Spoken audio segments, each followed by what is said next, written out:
Bazooka, megastar മമ്മൂക്കയുടെ bazooka വളരെ poor technical quality ഉള്ള ഒരു സിനിമ. Very poor. പല സീൻസും പ്ലാച്ചടിച്ച് വെച്ചേക്കുക. അങ്ങനെ വരാൻ വഴിയില്ലല്ലോ, പക്ഷെ അങ്ങനെ വന്നല്ലോ. ഇതിന്റെ ഗ്രാഫിക്സ് എന്തൊരു വെറുപ്പിക്കൽ ഗ്രാഫിക്സ് ചെയ്ത് വെച്ചേക്കുന്നത്. നിരന്തരം ഇത് ഗെയിമിങ്ങും പരിപാടിയും കാണിക്കാൻ വേണ്ടിട്ടാ.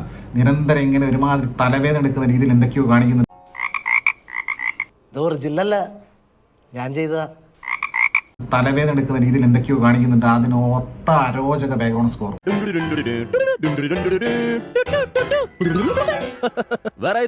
മമ്മൂക്ക ശരിക്കും ഒരു സഹനടനായിട്ടാണ് ഇതിൽ അഭിനയിച്ചത്. ഇദ്ദേഹം ഫുൾ ടൈം ബസ്സിലിരുന്ന് എന്തൊക്കെയോ കഥ പറയാം. എന്താ ഉറക്കം വരുന്നു. അങ്ങനെയാണ് തോന്നുന്നു ഈ സിനിമയ്ക്ക് പേര് ബസൂക്ക എന്ന്. ബസ്സിലിരുന്ന് കഥ പറയുന്ന ഇക്ക. ഡയലോഗ് ഡെലിവറി അതുപോലെ തന്നെ ഡബിങ് ഒക്കെ വളരെ മോശം. അഭിപ്രായം. ഇത് ഈ ബസ്സിൽ മൊത്തം വെറുപ്പിക്കൽ ടീം, മൊത്തം വെറുപ്പിക്കൽ. ഇത് ഏത് ലോകത്തെ ബസ്സാ? ഒരു ബസ്സിൽ ആൾക്കാർ മുഴുവൻ അങ്ങോട്ട് കൊണ്ട് വെറുപ്പിക്കും. ജോമോൻ ചോദ്യരൊക്കെ എന്തൊരു വെറുപ്പിക്കല്. കയ്യിൽ നിട്ടതാണോ എഴുതി കൊടുത്താണോ അറിയില്ല. കൗണ്ടർ അടിക്കുക. പബ്ജിക്ക് പാർലേജി എന്ന് പറയാ. വേറെ എന്തൊക്കെയോ പറയുന്നു ജോമോൻ ചോദ്യം. അയ്യോ മറ്റേ മീനാക്ഷി ഉണ്ടേ. മീനാക്ഷി വന്നിട്ട് എന്ന് പറയുക, അയ്യോ എന്തൊരു ഗ്ലാമറാണ് ഇക്കയുടെ എൻട്രി വന്നപ്പോ.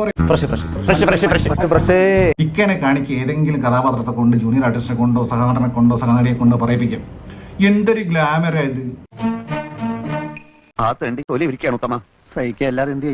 ഇതാണ് ഒരു സിനിമയിൽ, എല്ലാ സിനിമയിലും മടുക്കൂലേ ഇങ്ങനെ പറഞ്ഞിട്ട്.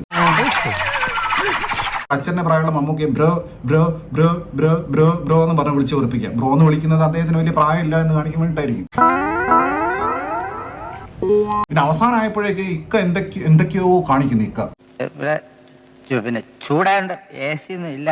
ഇക്കയുടെ അതിമാരകമായ അഭിനയമാണോ അതോ എന്തോ ബാധ കയറിയതാണോ ഇക്കയുടെ മെത്തേഡ് ആക്ടിങ് ആണോ എന്നൊന്നും മനസ്സിലായിട്ടില്ല. അതല്ല ഉദ്ദേശം. ചിലപ്പോൾ അവാർഡൊക്കെ കിട്ടിയേക്കാൻ സാധ്യതയുണ്ട്. അതുപോലത്തെ ഇതുവരെ ഇക്ക കാണിക്കാത്ത എന്തോ ഒരു പരിപാടി ഇക്ക ഇതിനകത്ത് കാണിച്ചു വെച്ചിട്ടുണ്ട്. ആരും കണ്ടിട്ടില്ല. ദയവേദി ഇക്കാര്യം പുറത്ത് ആരോടും പറയരുത്. എനിക്കത് ക്ഷീണ. ഉദ്ദേശിക്കുന്നത് കൈയടിക്കാനും വിസടിക്കാനൊക്കെ. ആരും അനങ്ങുന്നില്ല. First day first show. അവസ്ഥ ആലോചിക്കണേ. ഞങ്ങളോടത് വേണ്ടായിരുന്നു മല്ലയ്യ, വേണ്ടായിരുന്നു.